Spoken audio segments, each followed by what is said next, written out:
Mr. Kasparov, welcome to Romania. Thank you. It's great to have you here. Many people are praising you as the greatest chess player of all times. You probably know that. But you are also called a freedom fighter in your country. Which one is more important for you right now? I don't think I have to try to separate, one part of my life from another. It's very hard to imagine that if you say Garry Kasparov, people will not recall my old glory as a chess champion. Whether it's greatest or not, I don't know. It's very subjective. It's picking the best in the field between those great players that never met each other. It's always very picky. So it's when I hear the stories, I don't think about can you make a choice between Pelé, Maradona, and Messi, for instance. So, but again, that's part of my chess life. So it's there, and I stayed on top for 2 decades. The current champion, Magnus Carlsen, who you also coach him for some time. Yeah, for a year. Yes. For a year, said that you are the greatest player of all times. Let's set it aside. His opinion. Fantastic. So you were number one for 21 years. Yes, correct. Yes, correct. So this is. If you look at the numbers, so I don't think that my records of being on top for so long and just and gap between first and second. They are yet to be beaten. But let's move to the second part of your question. So about freedom fighter and human rights activist. We'll speak about that because I have a couple questions about Russia. As you know, something is happening in the next 2 weeks, a meeting between Putin and Mr. Biden. But until then, I want to just a little bit discuss about chess. Some things that were not discussed in the last days with you. You've been one of the first grandmasters playing against the machine. You won. And then in the last decades, we've seen a quick evolution of technology. But computers can also be used to cheat. We've seen that in 2006 with accusations from Topalov to Kremlin about using computer assistance. Are you worried about people trying to use computers and phones to cheat on chess?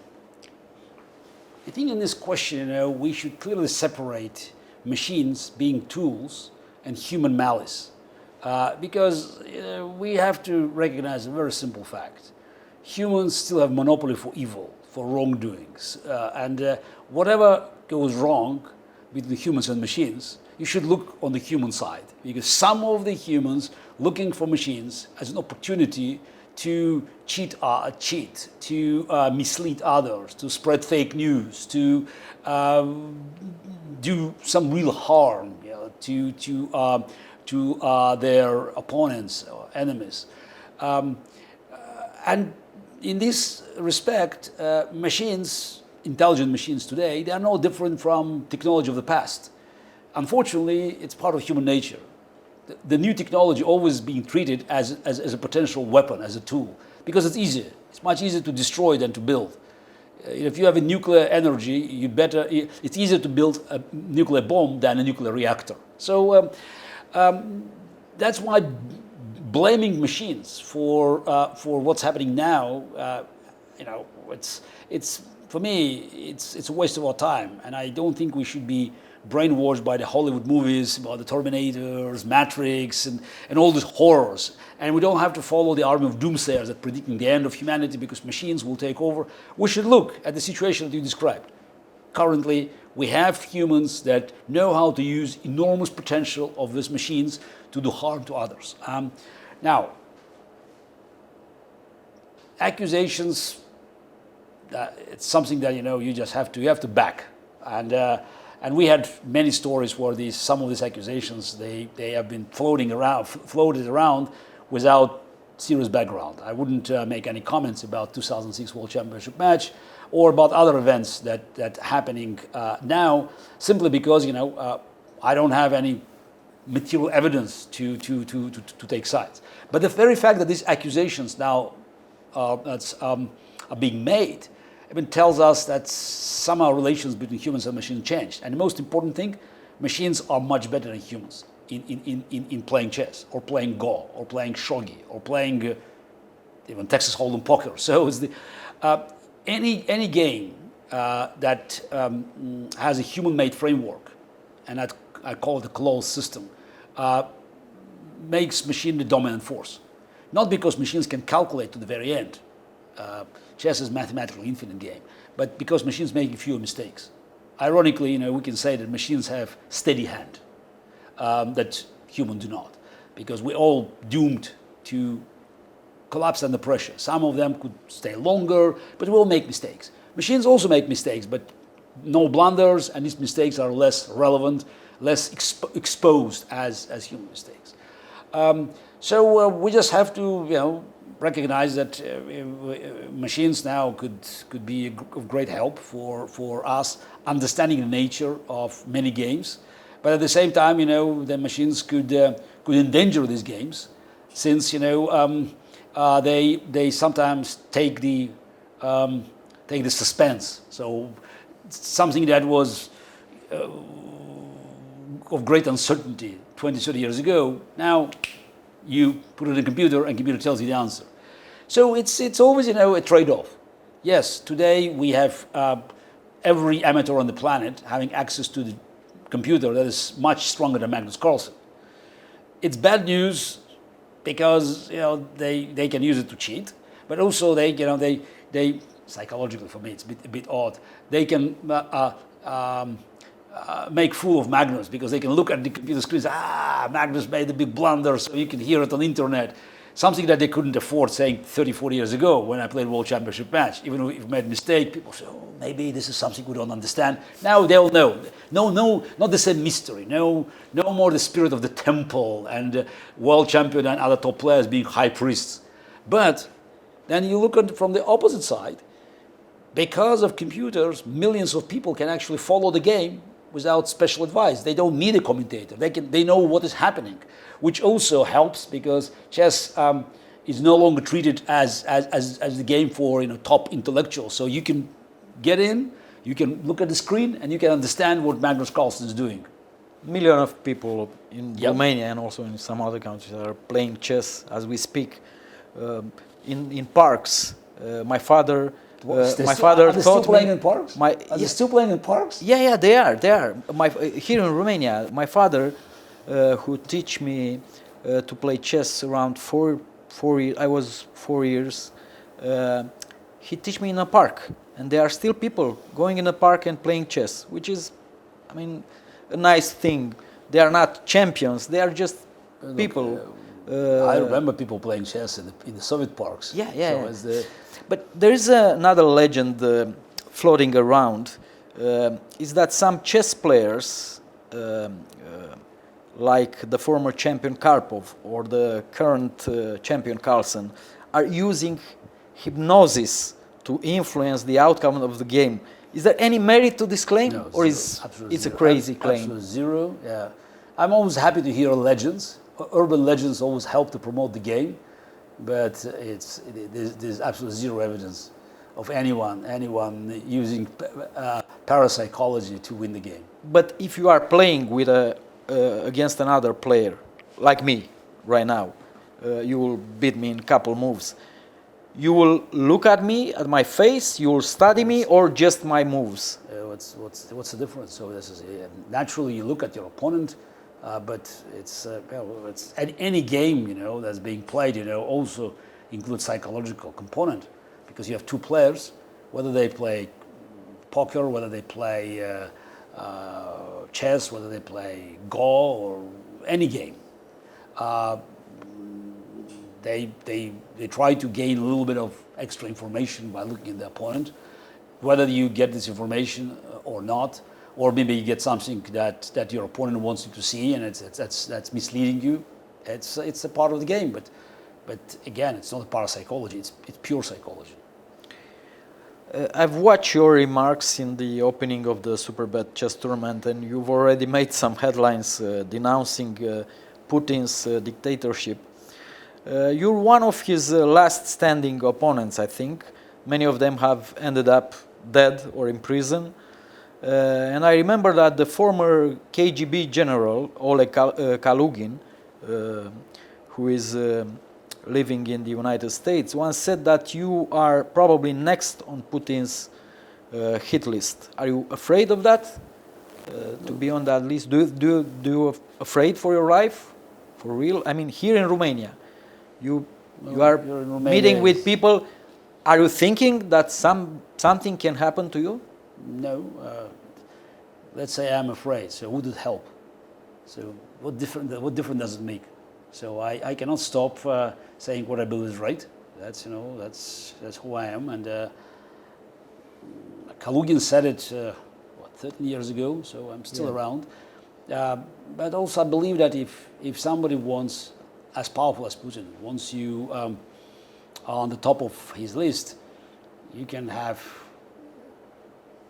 100 bodyguards. It will not save you. So I try to be cautious not to visit in places where I could be taken out, places where I could be harmed or arrested and extradited to Russia. But though technically I'm not sure they even have a claim against me yet. So it's the last time I checked, I'm not on Interpol list.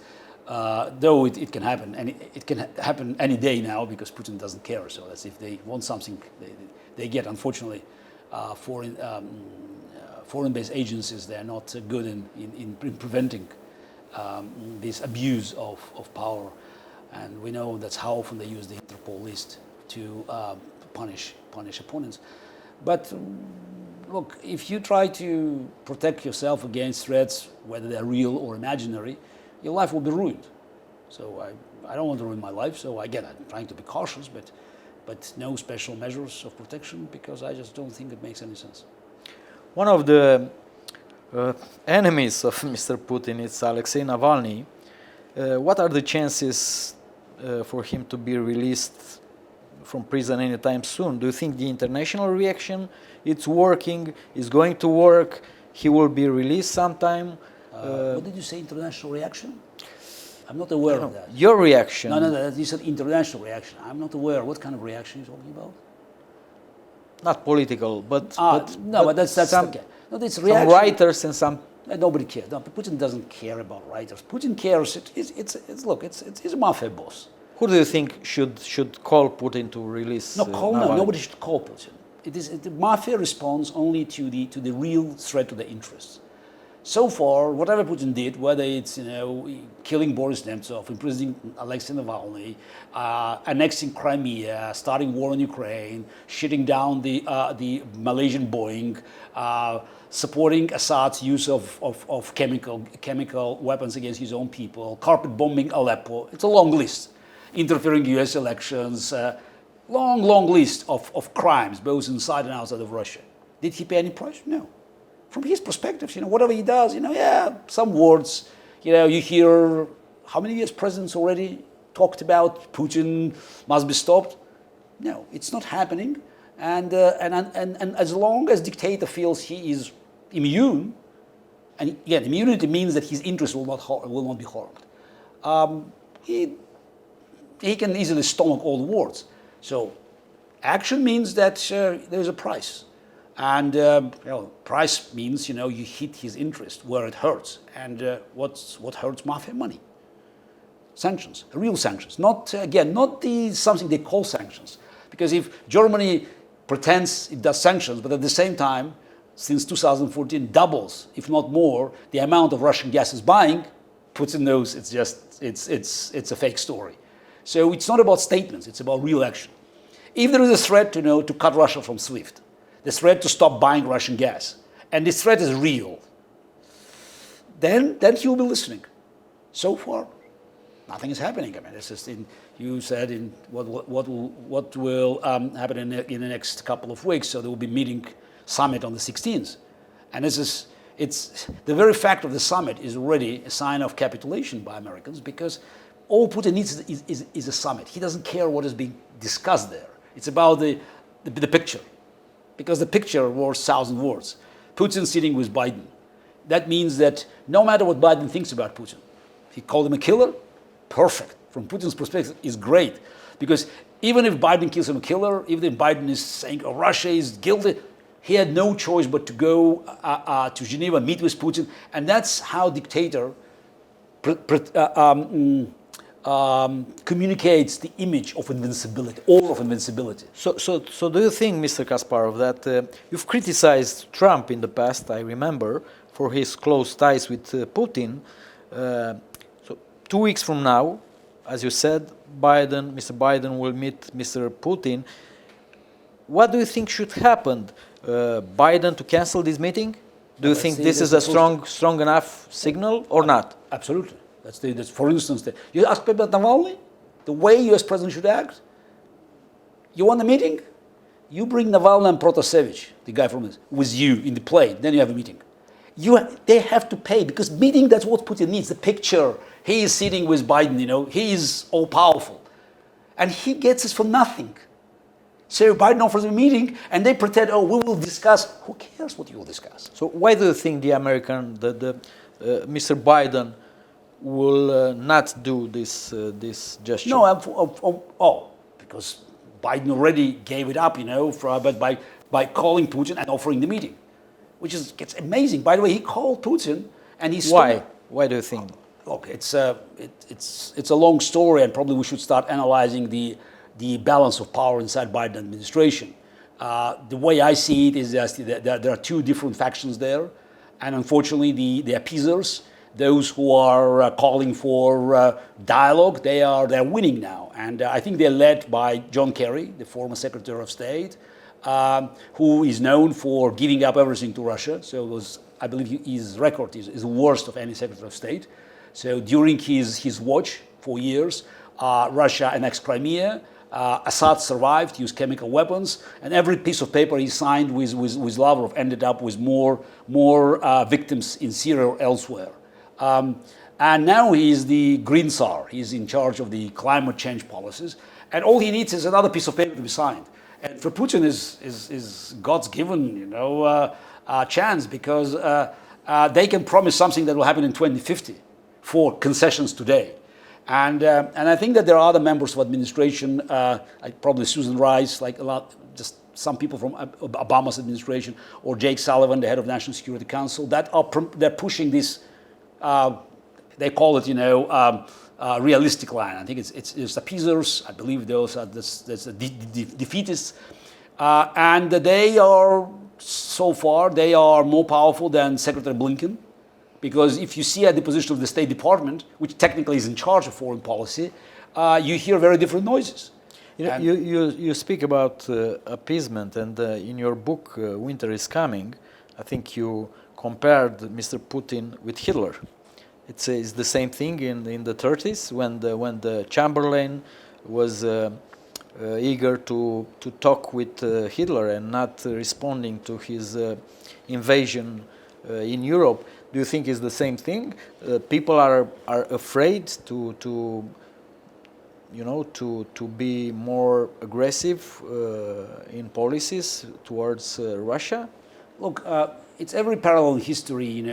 It could be put in question, because the things could look similar, but still they're not the same. So people are always getting very frustrated and annoyed when anyone is it's compared to Hitler. But they just simply forget the fact that this is not Hitler from history books. We should talk about Hitler of 1933, 1934, 1935, 1936, 1937, and 1938, and read what press of free world, American, British, French, told about him, the way they treated him. So it's today they say, oh, Hitler is absolute evil. Read what they wrote about Hitler in 1936, or even 1937 or 1938. But the motivations behind these moves that were dead wrong, and the Munich agreement, the shameful agreement that gave up Czechoslovakia and basically paved the road for Hitler's aggression in Europe, was very different from today. I can blame Chamberlain, and history already marked him with this verdict. But Chamberlain was not involved in any business with Hitler. Chamberlain had no idea about Hitler's true nature. He was truly afraid that the war could be too damaging to Britain, because Britain was not ready for war. And actually, you look at the history of the 30s, and you'll find out that the administrations, the governments prior to Mr. Chamberlain, it's McDonald's and Baldwin, they promoted disarmament.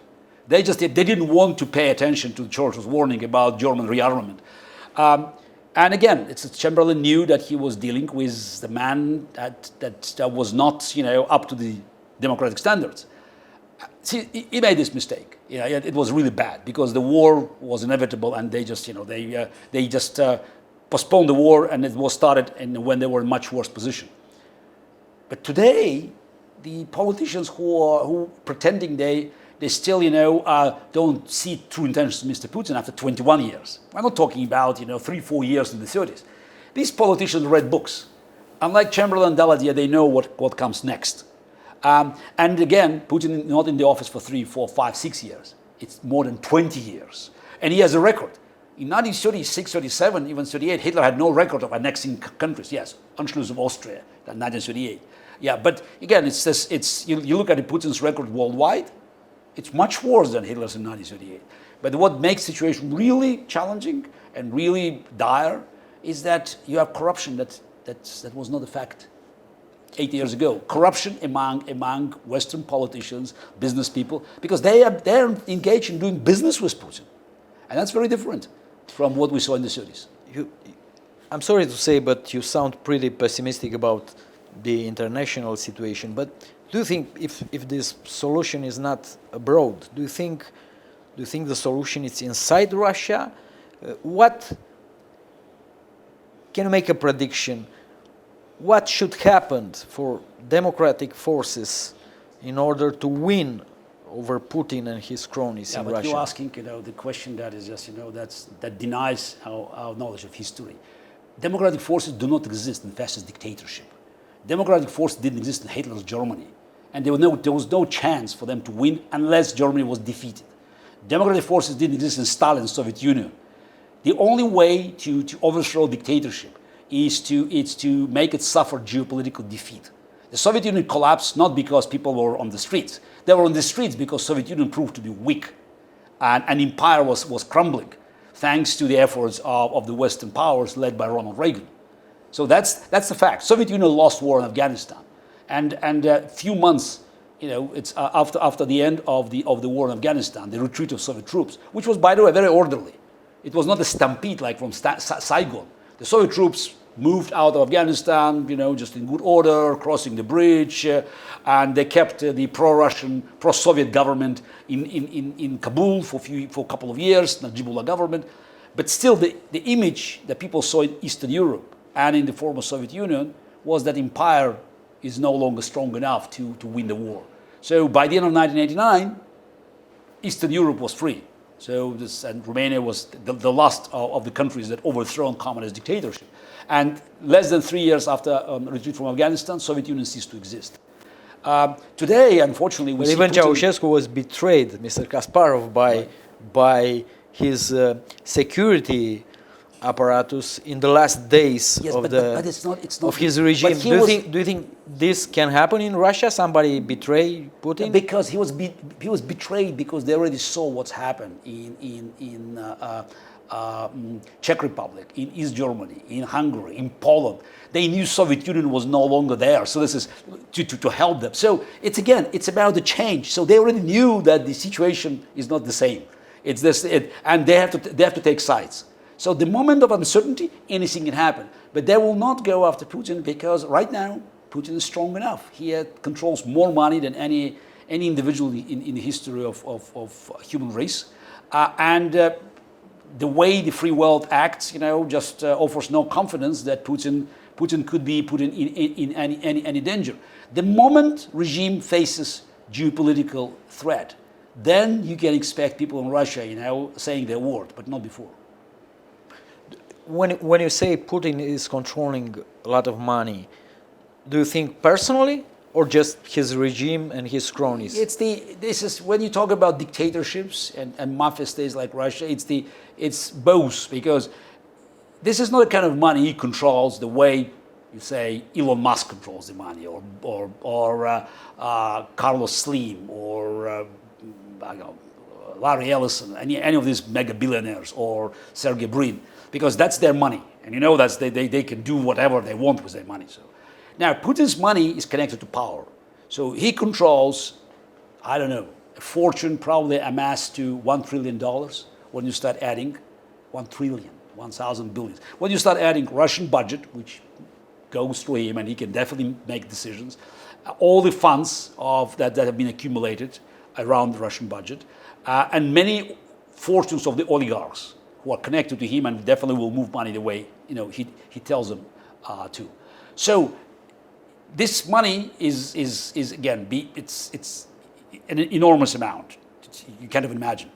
But this money the control of this money depends on him staying in power. So power and money are very, very closely connected, as again is in any dictatorship. Did you ever met him? No, but I met enough KGB colonels in my life, so just one more, one less doesn't make. Did you? KGB colonels? I grew up in the Soviet Union, so I had to meet them. So and he's not just a KGB colonel, lieutenant colonel actually to be precise, but he also had an education in the criminal world of St. Petersburg. So in the early 90s, when he was deputy mayor of St. Petersburg, working for Anatoly Sobchak, there were a number of criminal investigations that unfortunately had been shut down by his superiors in Moscow. There's a book, The KGB Plays Chess. Did you read it? Yes. It's written by a former lieutenant colonel in KGB, and they say KGB was very interested about chess in the 70s, 80s. KGB was interested in anything that could help them to expand their powers, and they're interested in chess even now because since 1995, even probably if you go back to Campomanes years, so that brings us to 1982. For the last 40 years, KGB controls International Chess Federation, and Campomanes definitely was close to them, the Filipino guy. Then they had Ilumzhinov, who was just their agent, and now we have Dvorkovich, so that's another man who's just under their thumb. So why is that? Why they are interested in that? Because it's a cover-up. It's a great opportunity, just to send envoys, by using this cover. It's perfect cover, international organization. You look at the Mr. Ilumzhinov's record, and the timing when he visited Saddam Hussein, Gaddafi, Bashar al-Assad, and it always was connected to the moments of great turmoil. And I don't think that a few months before the collapse of Libyan dictatorship, Gaddafi had any interest in promoting chess, but Ilumzhinov was there. As you probably know, we have some historical disputes with Russia going back to the 19th century, but more recently in the 60s, when Romania was occupied by Soviet forces, and we've experienced the terror, the Gulag, and everything else. And this memory is still haunting us. Even though we are now in the European Union and in NATO. But do you think we should still fear the threats coming from Russia? Because every now and then a Kremlin representative will say something about Romania having the deployed some American forces here and stuff like that, and they are still threatening, like Naryshkin and some other people from Putin's side. Do you think we should still fear the threats? They are real. They can attack a NATO member. No, wait. This is it. Can they attack? Unlikely, but let's separate geopolitical reasons with geography. To attack, you need a border. I'm not sure, last time I checked, Romania doesn't have a border with Russia. Yeah. Technically. So yeah. So and you have Ukraine, just and Moldova, and that's on the eastern side, And then it's Transnistria, where there are Russian forces. Yes, but Transnistria is also, it's an enclave that's separate from Russia by Ukraine. So everybody should be afraid of Putin's dictatorship, because they can do tons of damage. But I wouldn't say that Romania, you used already the words on top of the list. I understand the concerns coming from Estonians, or from Lithuanians, and of course from Ukrainians. So Romania is not, is not on the front line, but I'm very happy to hear about these fears, because that means you should be more helpful to those who are on the front line. It's one of the problems is that many NATO countries that are far, far away from Russia, on the western side of Europe, they don't care. And there's a traditional dispute between Eastern European nations, like the Baltic nations, the Poles and Romanians and others, Czechs, and those who never experienced Soviet occupation. So it's very important that there's a united front of these Eastern European, Central European nations, though it's not easy now, because Viktor Orban, the Hungarian Prime Minister, is it's very too close to Putin. So that's why united front now it's probably not achievable. But still, more countries could express their concerns. More countries could communicate back to Americans and to NATO structures that Russia is a threat. Better for us. Some Romanian politicians are still asking for a constructive dialogue with Kremlin. They are even inviting controversial figures like Mr. Dugin, if you know about it, to lecture us about how Romania should be in a better relationship with Russia and so on. What do you make of that? What do you think about these people who are still treating Russia like a democracy and like a good neighbor? Are they treating Russia, or are they pretending that Russia is? Because treating is just, I don't think that's any idiots left. Here. Inviting is another story, because I already talked about corruption among Western politicians, and Romania is not an exception. You have these voices in Germany. There's the Putin Verstehen. There's the group that is very powerful in Germany, and you have this voice in France. You have the leader of the second largest party in France now, Marele Le Pen, openly receiving financial support from Putin. So why are you surprised that you have politicians of this type in Russia, in Romania? Naturally, I would definitely check their bank accounts just to see about any transactions that have been made recently, because I'm very cynical, and it's dealing with Putin's mafia. I can hardly believe that people do it only because of their ideological illusions. So I think there should be something hard, to make these relations work. Well, when you compared Putin to Hitler, you made a point. You also said he's insane, I think, in your book. I mean, you make a case. Yes, you make a case for every dictator is somehow insanity. Insane, yes. Yeah, but what do you tell? I mean, you go all over the world meeting people. What do you tell the people in the West? People who are still thinking they are not paid by Russia, but they are, simple people. They are still believing Russia is not a dictatorship. I mean, it's a Putin. It's an authoritarian figure, but this is not a dictatorship because they have election and stuff like that. What do you tell people thinking that way? Let's first of all slow down. And I'm always very skeptical when people say President Putin, because president means you're an elected official. So if somebody is in power for 22 years almost, how do you call this person? Election, come on. Soviet Union had elections. I mean, did Romania and the Ceausescu had elections? I'm sure. Yeah, they have. No, of course. Election is just a word, but it's absolutely empty term unless you feel it with real things, with real meanings. Like you can register your party, you can do fundraising, you can have debates, you can put your name on the ballot. Things do not exist in Putin's Russia. So it's not just Putin now who is there forever. But it's just you go down this vertical, and it's at almost now the district level now. You have people sitting there for ages, and they're not going anywhere. So any sign of political dissent in Russia now is challenged by the criminal code. So, and it's not just, being a dissenter or a dissident. Even if you're not loyal enough, you're no longer safe, from being harassed by security apparatus. People go to jail for a couple of years now for a blog, for a tweet. So we have cases now. And anyone who just who spoke against Putin, anyone who even tried to have very mild criticism, it's either in emigration, in jail, or dead. So if you want to understand what Russia is, you just simply look at Putin's record, and you will not have any illusions who he is. Now, the next argument is yes. Mr. Kasparov, you're right. He's a bad dictator, but we still have to deal with them. I couldn't agree more. Americans dealt with Soviet Union. You had to deal with a nuclear power. But this is, what is important is how you deal with that.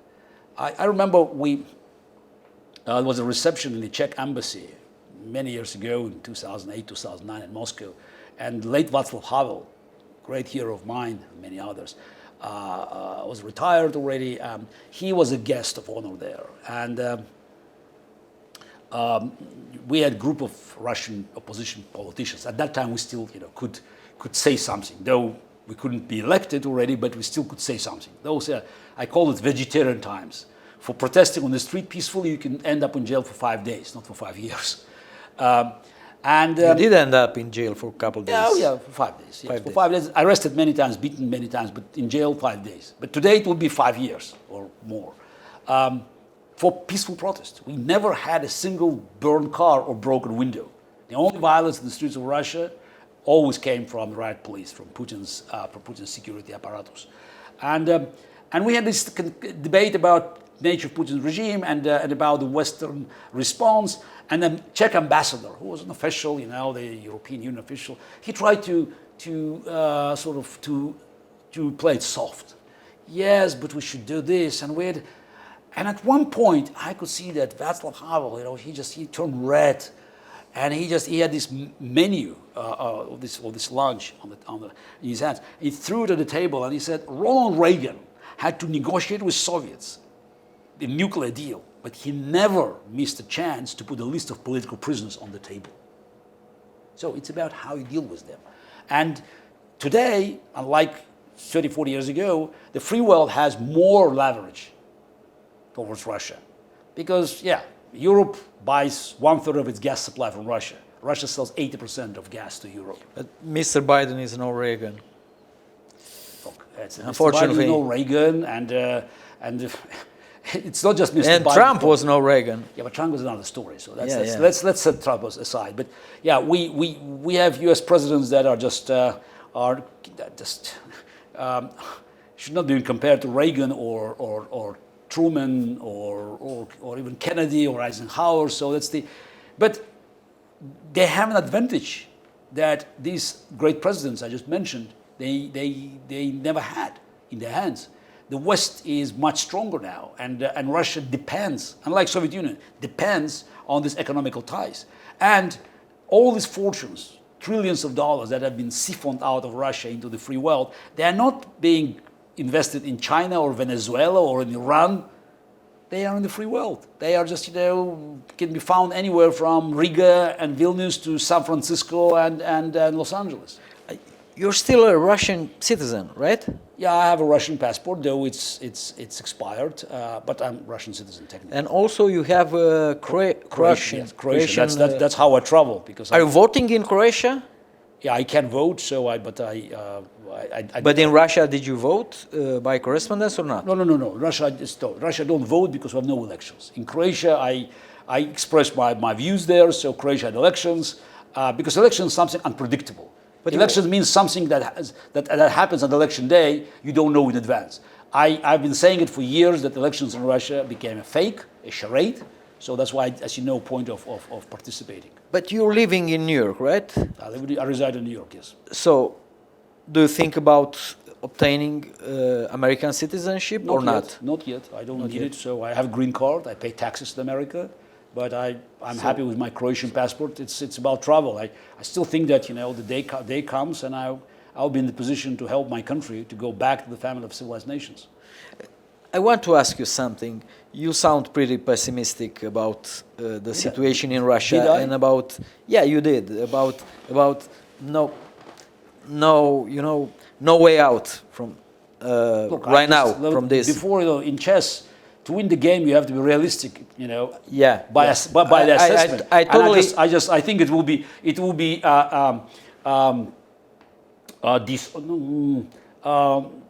will not be good service to anyone who wants to understand what's happening if I try to be. I totally agree with your opinion. I'm just saying that you sound pretty pessimistic, and I'm thinking if a miracle will happen, I don't know what, and Putin will fall. Are you thinking about going back to Russia? Are you thinking about running again in the presidential election to be involved in the society or not? Look, it's the running and being involved. They're two different things. So running, the answer is no. I'm not interested in running anywhere. So I think it's very important for me to act not as a politician, but as someone who could raise his voice and take an aim. Because I believe you need people like me who would criticize any government, standing on a certain position and defending inalienable rights of individuals and our democratic values. Now, helping, it's another story, and being involved. I think that Russia will need a lot of help just to be reintegrated, or some say integrated in the free world.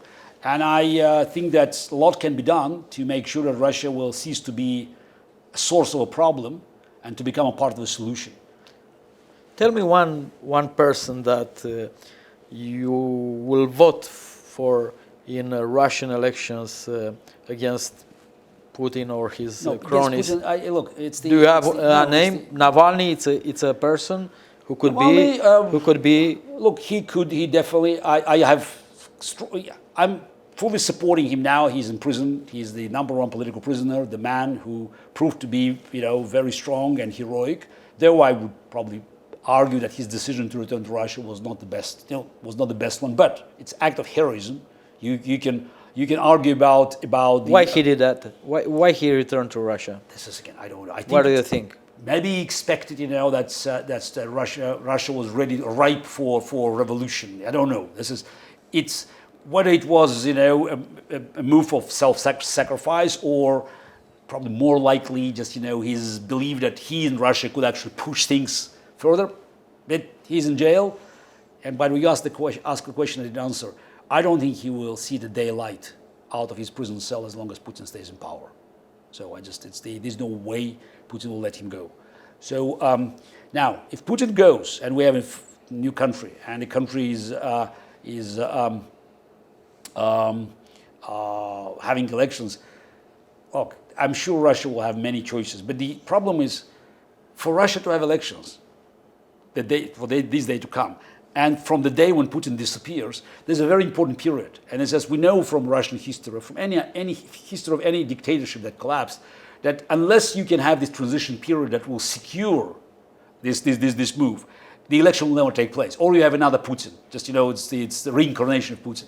So personally, I think that the man who can do more, just to than others to move Russia in this direction, it's Michael Khodorkovsky.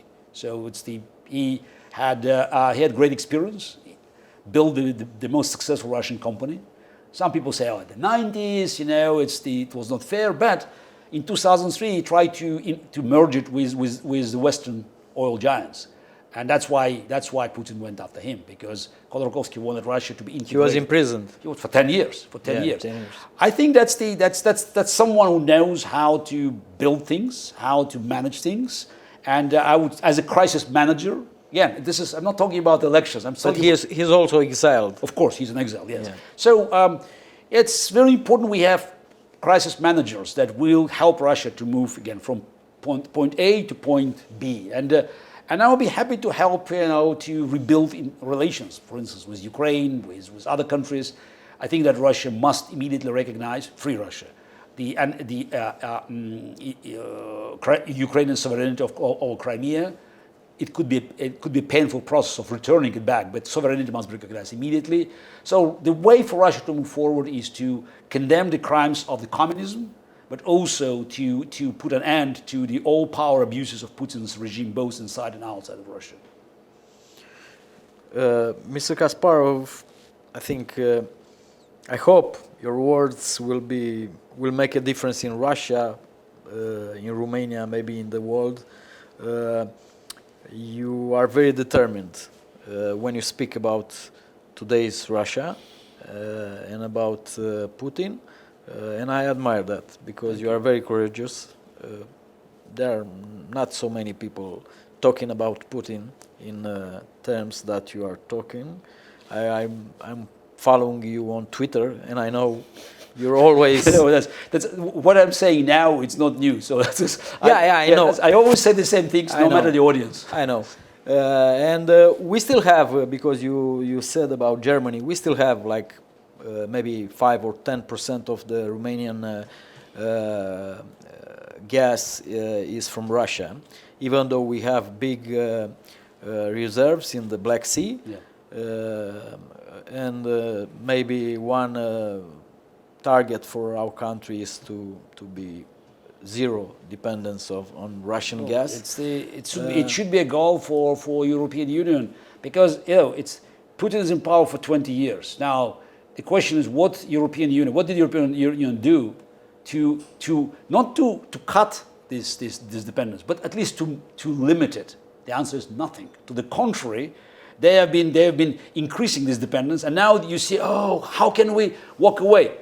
Of course, if for 20 years you're doing exactly the opposite, it's very difficult now just to find a solution. But in order to eliminate this dependence, you have to start working. Let's start talking about it now. Still, they just they don't want. Thank you very much for your words, for your answers, and I hope you will come back to Romania. Absolutely. Look, now Romania is already got its solid place on the chess map. So the Superbet Grand Chess Tour becomes a traditional event,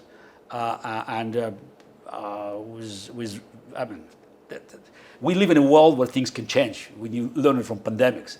But set aside any natural disaster as COVID-19. So definitely next year I'll be back. Thank you very much.